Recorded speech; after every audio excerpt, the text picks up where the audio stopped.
Dans l'air lourd et saturé d'odeurs d'essence d'Abidjan, le destin de Kofi semblait scellé, celui d'un homme regardant passer la richesse.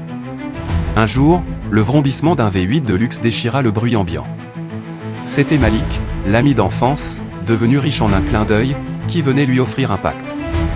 Ensemble, ils firent route vers l'intérieur, jusqu'à la case d'un vieux maître dont les yeux semblaient contenir la sagesse des siècles. La promesse était simple, la fortune absolue.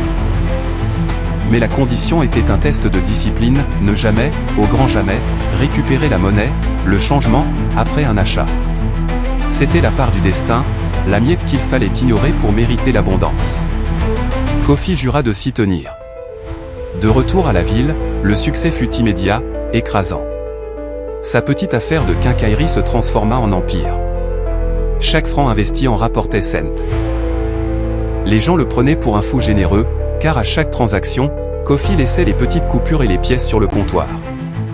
Cette discipline était son talisman, sa protection. Il roulait en voiture de luxe, habitait les beaux quartiers, mais son esprit restait concentré sur la seule règle qui soutenait son monde.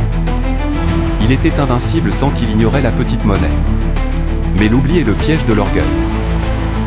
Un jour, l'esprit ailleurs, au milieu d'un appel d'affaires important, il tendit un gros billet pour une simple bouteille d'eau. Le vendeur lui rendit 600 francs. Sans réfléchir, par réflexe mécanique, Kofi prit la poignée de pièces dans sa main.